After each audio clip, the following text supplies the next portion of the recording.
करने के लिए नहीं है हर मशरक़ी। बीवी अपने शौहर की खिदमत खुश दिल्ली से करती है, इसलिए मैं जब तक यहाँ हूँ आपके चाहने ना चाहने के बावजूद खिदमत करती रहूँगी, और जब अलहदा करोगे तो खामोशी से घर चली जाऊँगी, ये सोचकर कि बस अब आपको मेरी ज़रूरत नहीं रही। तुम्हें समझाना ही फजूल है। कबीर दादा ने बेड साइड पर लगा तेज रोशनी का बटन बंद करके ज़ेर-वाओ बल्ब जला दिया। सुबह नहा कर तनाविश ने वही कपड़े दोबारा पहन लिए थे कि घर से वो एक जोड़ा ही लेकर आई थी। ख्वाब गा और फिर डाइनिंग रूम में जाए। नमाज ढूंढने की नाकाम कोशिश के बाद वो बाहर लान में निकल आई। नरम वाओ मिलाम घास पर नमाज पढ़ते हुए इसे अजीब सी फरहत का एहसास हुआ था। नमाज पढ़कर वो काफ़ी देर हाथ हटाए अपने रब से हम कलाम रही। ना जाने वो इस बेनियाज दाता से किया मांगती रही कि जिसके ख़ज़ानों में कोई कमी नहीं है। दुआ मांग करूँ नंगे पाँव घास पर टहलने लगी। शीर के मुजस्समे के गर्दरता फवारों का पानी बहुत भला महसूस हो रहा था। वो फवारे के गर्द घूमती रही। दाखिली दरवाजे पर 2 मुसल्ला चौकीदार मौजूद थे, जबकि अंदरूनी इमारत के दोनों कोनों पर भी 2 आदमी मौजूद थे। तमाम की नज़रें तनाविश की जानिब ही थीं। इसे नमाज पढ़ते देख के इनके होंठों पर मुस्कुराहट खलने लगी थी। दस्तगीर भाई, ये मलानी कबीर दादा कहाँ से पकड़ लाया है? एक चौकीदार दबे लहजे में दूसरे से मुखातब हुआ। दस्तगीर ने दानत निकालते हुए कहा, जानते हो गीदड़ की मौत आती है तो वो शहर का रुख करता है, और जब मर्द पर बुरा वक्त आता है तो वो किसी औरत की मोहब्बत में मुब्तला हो जाता है। तुम्हारे कहने का मतलब है कबीर दादा इस बालशत भर की छोकरी की मोहब्बत में मुब्तला हो गया है। दस्तगीर ने इस बात में सर हिलाते हुए कहा, नियाज भाई कहने वाले तो यही कह रहे हैं। कौन कह रहा है? नियाज मुस्तफसर हुआ।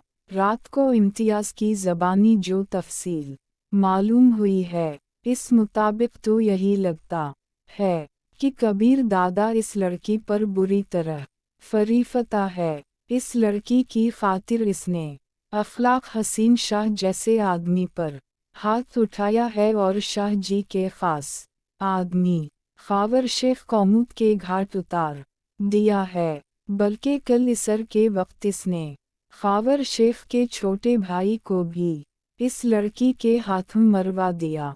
इम्तियाज़ इसका नाम दिलावर शेख बता रहा था, और इसका कसूर सिर्फ इतना था कि वो इस लड़की को आते जाते छेड़ता था। नियाज़ ने हैरानी से पूछा, इसने एक मर्द को कत्ल किया है? हाँ, दलादर शेख ने इसके भाई को कत्ल किया था। इसने मां के साथ मिल कर बदला ले लिया, और दिलावर शेख तो इस लिए भी चुप ना कर सका कि वहाँ कबीर दादा मौजूद था। नियाज़ समझने वाले अंदाज में सर हिलाते हुए बोला, वैसे कबीर दादा को मिली कहाँ पर है? 2 दिन पहले दिन के चौकीदार रहमत खान की ड्यूटी में आई थी। खुद को कबीर दादा की दोस्त बता रही थी। नियाज़ बोला, ताल्लुक़ के बाद मिलने आई होगी ना। इस बेवकूफ़ को मालूम नहीं कि कबीर दादा किस बल्ला का नाम है। छोड़वाओ नियाज़ भाई, खुद ही भगते भी। कबीर दादा 2-3 दिन से ज़्यादा किसी लड़की को नहीं रखता। याद नहीं, जलवा जैसी अदाकार को इसने 3-4 दिन बाद ठेंगा दिखा दिया था, तो ये बेवकूफ़ सी घरेलू लड़की नज़र आती है। यूं भी कबीर दादा जैसे शराबी गुंडे के क़ुर्बत में किसी नमाजी रोज़ादार का किया काम। तनाविश इनकी बातों से बेखबर घास पर टहलती रही। नंगे पांव घास पर घूमना इसे बहुत अच्छा लगता था।